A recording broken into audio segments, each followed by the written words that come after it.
ये अरे मानुष हो तो वही रस खानी, बसों ब्रज गोकुल गाँव के ग्वारन।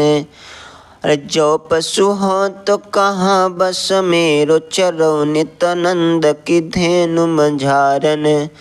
अरे पाहन हो तो वही गिरि को, जो धर्यु कर छत्र पुरंदर धारन।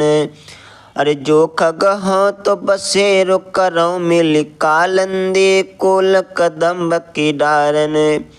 यहाँ पे रसखान जी कह रहे हैं मानुष हो तो वही रसखान, यानी कि मैं अगर मनुष्य योन में जन्म लेता हूँ ब्रज गोकुल गांव के ग्वारन, तो मैं जो है गोकुल गांव के ब्रज में बसेरा करूँगा। जो पशु हो तो कहाँ बस मेरो, अगर मैं पशु योनि में जन्म लेता हूँ तो मैं क्या करूँगा, चरो नित्यानंद की धेन मझारन, और नंद बाबा की गायों के बीच में रोज़ नित्य प्रतिदिन मैं चरा करूँगा। पाहन हो तो वही गिरि को, जो धर्यो कर छत पुरंदर धारन। अगर पाहन यानी कि पत्थर पर्वत, मैं अगर पत्थर यानी पर्वत बनूं तो वही गिर का पर्वत बनूं जिसको श्री कृष्ण ने अपने उंगली पे धारण कर लिया था छत्र के समान। जो खग हो तो बसेरो करो, अगर मैं पक्षी योनि में जन्म लेता हूँ तो मैं बसेरा कहाँ करूँगा, मिल कालंदी कुल कदम की डारन, और उसी कदम की डार पे जिस पे भगवान श्री कृष्ण डाल पे बैठ करके गोपियों को परेशान करते थे, उसी डाल पे बसेरा करूँगा। अगला पैराग्राफ बहुत ही इम्पोर्टेंट। धूरे भरे अति शोभित श्याम जो, तैसी बनी सिर सुंदर चोटी, और खेलत खात फिर अगना पग पैजन, बाजत पीर कछोटी। और वा छवि को रस खान बिलोकते, वा छवि को रस खान बिलोकते, वारत काम कला निधि कोटि, काग के भाग बड़े सजनी, हरि हाथ सुलह गयो माखन रोटी। एक बार फिर से पढ़ते हैं।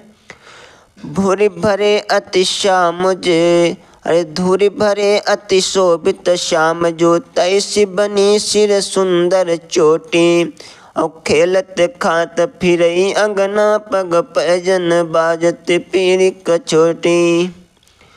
वह छवि को रस खान बिलोकत, वारत काम कला निधि कोटि, काग के भाग बड़े सजनी, हरि हाथ सुलह गयो माखन रोटी। यहाँ पे रसगान जी बता रहे हैं धूर भरे अति शोभित श्यामजू, यानी कि धूर में सने हुए भगवान श्री कृष्ण, तैसी बनी सिर सुंदर चोटी, और जैसे भगवान श्री कृष्ण जो है माटी यानी धूल से सने हुए हैं, वैसे ही उसी प्रकार उनके सिर पे जो है सुंदर चोटी बनी हुई है बालों की। खेलत खात फिरे अंगना, पग पैजन बाजत पीर कछोटी। जब खेलते खाते हुए अपने अंगना में आंगन में नंद बाबा के दौड़ रहे हैं, पग पैजन बाजत पीर कछोटी, और जो उनके कमर में जो करधनी बंधी हुई है उसके घुंघरू ऐसा बज रहे हैं कि बहुत ही सुंदरता छाई हुई, बहुत अच्छा लग रहा। वा छवि को रस खान बिलोकत, वारत काल का काम कला निधि कोटि, और उसी छवि को रसखान जी देखते हैं, बिलोकते हैं और कहते हैं वारत काम कला निधि कोटि, और इसी कला को मैं भी अगर पा जाऊँ, भगवान श्री कृष्ण के देखने को मिल जाए कितना अच्छा रहेगा। और काग के भाग बड़े सजनी, हरि हाथ सुलह गयो माखन रोटी। अबे कौवे कितने बड़ा भाग्य है, कितना बड़ा भाग्य है जो भगवान श्री कृष्ण के हाथ से माखन यानी कि रोटी चुरा ले गया, कितने भाग्य होगा कौवे का। अगला पैराग्राफ है बहुत ही इम्पोर्टेंट। अरे जा दिन ते वह नंदक छोरा, अरे जा दिन ते वह नंदक छोरा, या बनु धेनु चराई गयो है, मोहन तानन गोधन गावत, बेनु बजाई रिझाई गयो है। और वह दिन तो अरे वह दिन सो कछु टोना, सो कै रस खान हिये में समाई गयो है। अरे को न काहू कि कानी करे सिगरो, ब्रज बीर बिकाई गयो है। एक बार और पढ़ते हैं। जा दिन में वह नंद कचोरा, या बनु धेनु चराई गयो है। अरे मोहन ताननी गोधन गावत, बेनु बजाई रिझाई गयो है। अवा दिन सो कछु टोना, सो कै रस खान हिये में समाई गयो है। अरे कौन काहू कि कानी करे सिगरो, ब्रज बीर बिकाई गयो है। बहुत ही रसकांज सुंदर व्याख्या इसकी कर रहे हैं। देखो कितना अच्छा बता रहे हैं। इसका पहले आज हम संदर्भ देख लेते हैं फिर से एक बार। प्रस्तुत पद्यांश हमारी पाठ्य पुस्तक हिंदी के काव्य खंड में संकलित रसखान जी के पाठ सवैये से लिया गया है। इसके रचयिता रसखान जी हैं। अब इसकी व्याख्या देखते हैं। जा दिन तेवा नंद कछोरा, यानी कि जिस दिन से वो नंद बाबा का बेटा छोरा श्री कृष्ण या वन धेनु चराए गयो है, और जब से वह वन को यानी जंगल को गाय चराने गया है। मोहन ताननि गोधन गावत, और मोहिनी रूप में तान गोधन गोवर्धन पर्वत जिसे बोलते हैं गावते हुए बेनु बजाई रिझाए गयो है। और बांसुरी को बजाते बजाते इतना अच्छा कर गए हैं, इतना मुझे मोहित कर गए हैं, कुछ कहने को नहीं। वह दिन सो कछु टोना, सो कै, उसी दिन से गोपियाँ कह रही हैं, उसी दिन से पता नहीं ऐसा क्या लग रहा है कि जो है कुछ टोना करके चले गए हैं भगवान श्री कृष्ण। रसखान हिये में समाए गए हो। रसखान जी कहते हैं उसी दिन से मैं उन पर मोहित हो गया और इसी में समा गया हूँ। अरे कोहू न काहू की कहानी करे, और कोई किसी की कुछ कहा नहीं करता है। सिगरो ब्रज बीर बिकाई गयो है।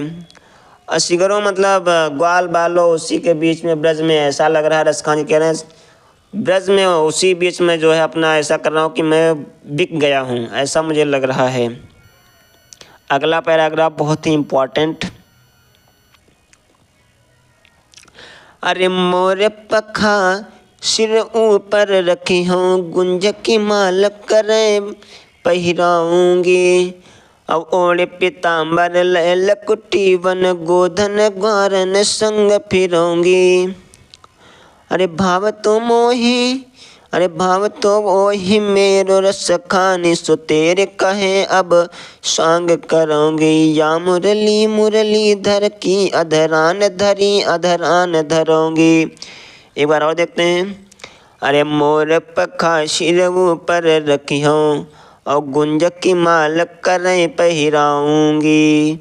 और पीताम्बर लैल कुटी बन, गोधन ग्वारन संग फिरूंगी। भाव तो वो ही मेरो रस खाने, सो तेरे कहें सब सांग करूंगी। या मुरली मुरली धर की, अधरान धरी अधरान धरूंगी। इसमें देखो राजखान जी क्या बताते हैं, फिर एक बार देख लेते हैं संदर्भ। प्रस्तुत पद्यांश हमारी पाठ्य पुस्तक हिंदी के काव्य खंड में संकलित रसखान जी के पाठ सवैये से लिया गया है। इसके रचयिता रसखान जी हैं। मोर पखा सिर ऊपर रखी हो, और कहते हैं भगवान श्री कृष्ण रसखान जी, ये जो मोर पंख है इसको अपने सिर के ऊपर ही हमेशा रखना। और गुंजक की माल करे पहिराऊंगी, और फूलों की माला बना करके मैं उसी भगवान श्री कृष्ण को पहनाऊंगा। श्री कृष्ण कह रहे हैं ओढ़ पीताम्बर ले लकुटी, और ओढ़ के पीताम्बर ले लकुटी बन गोधन ग्वारन संग फिरूंगी। और गाते हुए वन में गोधन पर्वत, ग्वारन मतलब ग्वाल बालों के साथ फिरूंगी रहेंगे। भाव तो ओही मेरो रस खानी, और इसी भाव में वही रसखान मेरा श्री कृष्ण दुलारा, सो तेरे कहे न स्वांग करूँगी। और उसके बाद मैं तुम्हारे कहे नहीं रहूँगी, अपने आप जो कुछ करना होगा करूँगा। या मुरली मुरली धर की, अधरान धरी अधनार धरूँगी।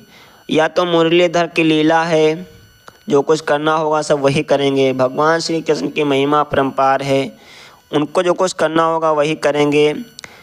अगला पैराग्राफ, आज गई होती भोर ही हूँ, रस खान रही वही नंद की भौने।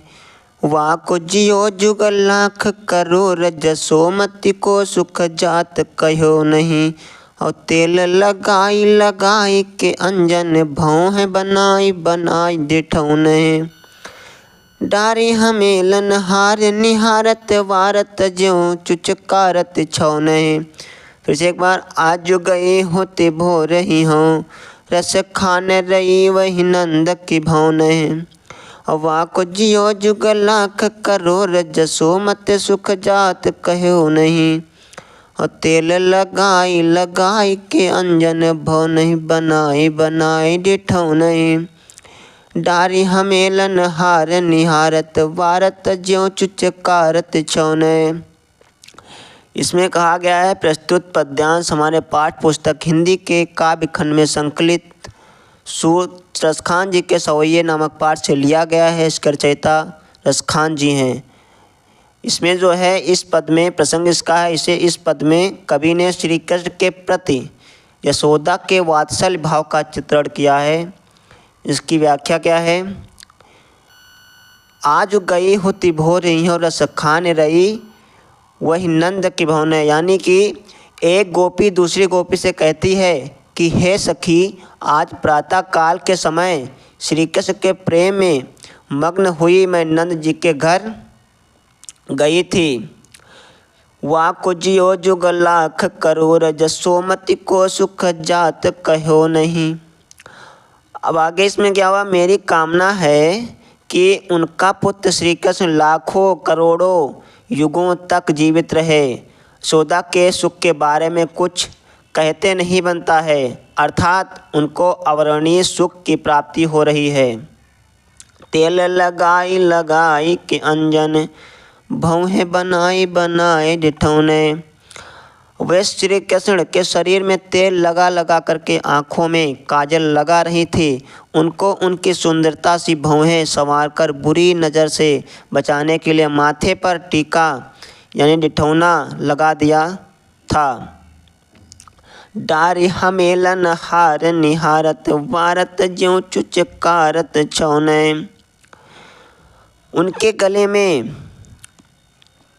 गले में सोने का हार डालकर और एकाग्रता से उनके रूप को निहार कर अपने जीवन को न्यौछावर कर रही थी यशोदा मैया, और प्रेमावेश में बार बार अपने पुत्र को पुचकार रही थी। अगला पैराग्राफ, कान भये बस बांसुरी के, अब कौन सखी हमको चाहिए। निस देवत रहे संग साथ लगी, या सौतिन तापन क्यों सहिए। जिन मोहिलियो मन मोहन को, रस खानी सदा हमको दहिए। मिली आवो सब सखी, भाग चले अब तो ब्रज में बांसुरी रही है। इसमें बताते हैं रसखान जी श्री कृष्ण के बारे में, इसमें प्रसंग है। इन पंक्तियों में श्री कृष्ण के वंशी प्रेम एवं गोपियों के उसके प्रति सौतिया डाह का सजीव वर्णन किया गया है। और इसकी व्याख्या क्या है, कान भये बस बांसुरी के, अब कौन सखी हमको चाहिए। यानी कि एक गोपी अपनी सखी से कहती है कि हे सखी, श्री कृष्ण अब बांसुरी के वश में हो गए हैं, अब हमसे कौन प्रेम करेगा। निस्देवत रहे संग साथ लगी, अब सौतिन तापन क्यों सहिए। श्री कृष्ण हमसे बहुत प्रेम करते थे, किंतु अब वे इस दुष्ट बांसुरी से प्रेम करने लगे हैं। जिन मोह लियो मनमोहन को, रस खान सदा हमको दहिए। और यह बांसुरी रात दिन उनके साथ लगी रहती है।